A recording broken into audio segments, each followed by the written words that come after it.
Functioning democracy के हिसाब से हम देखें, हालांकि वो भी उनके भी अपने फ्लॉड हैं, वो सिर्फ 2 देशों में है वहाँ पे, एक इजराइल में है, एक ईरान में है, बिल्कुल और बाकी जगह तो सब जगह वैसे ही मामला है। गड़बड़ ही है। लेकिन तानाशाही या कल्ट होने का जो है कि राष्ट्रपति एक कल्ट होगा, जो शौक है, बड़ी बड़ी मूर्तियों को बिल्कुल गिरने और बनने की जो तस्वीरें हमारे वहीं से ही आ रही हैं। वही मैं देख रहा हूँ कि ऐसा लगता है कि पुनरावृत्ति है। वही बड़ी बड़ी प्रतिमाएं जो है धूल धूसरित हो रही हैं, वही जश्न मन रहा है। और इसका मतलब है कि कभी यही आदमकद मूर्तियां अपने जीते जी इन लोगों ने लगाई थी, क्योंकि इन्हें भरोसा था देखिए कि हम ही रहने वाले हैं। हमें युग के हिसाब से भी देखना चाहिए। मुझे लगता है कि जो हम ये कल्ट की पॉलिटिक्स देखते हैं, सही, ये बेसिकली 20वीं सदी के अवशेष हैं ये। हाँ, आप 20वीं सदी में आप इन जनरल आप देखेंगे सही बात। तो कल्ट फिगर है। क्यों आप कहते हैं रोनाल्ड रीगन थैचर एरा? हम्म भाई वहां तो डेमोक्रेसी थी, हम्म वो तो एक आदमी है ना जो राष्ट्रपति है। सही बात। लेकिन फिर हम उस एरा को क्या करें, रीगन तो एरा। एक तरह से ये कल्ट एरा का अवसान भी है, इन मूर्तियों का गिरना। अगर हम अगर उस कल्ट सिस्टम को अगर नहीं डिमिनिश करेंगे हम्म तो ट्रू फॉर्मेट में आप डेमोक्रेसी को कैसे आप हाँ वो कर सकते हैं?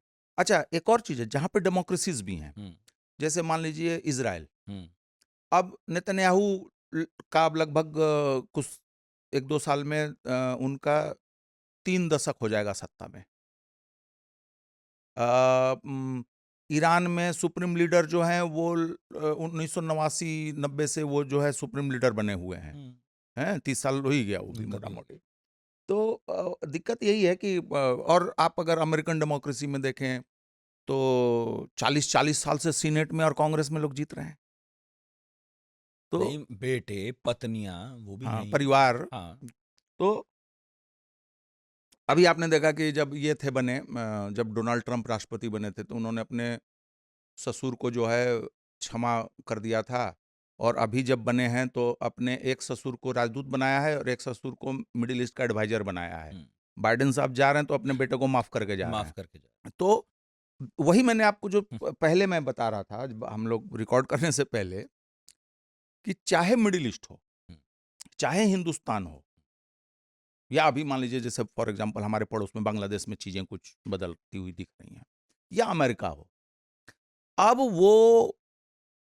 वो लेजीनेस, वो आलसीपना हम लोगों को छोड़ देना चाहिए कि चीजों को हम देखें कि bad guys versus good guys. यहां पर bad guys versus bad guys हो रहा है, बाकी आप अपने लेंस और अपनी सुविधा से आप गुड बस आप हैं। हाँ, ये कहानी हो रही है।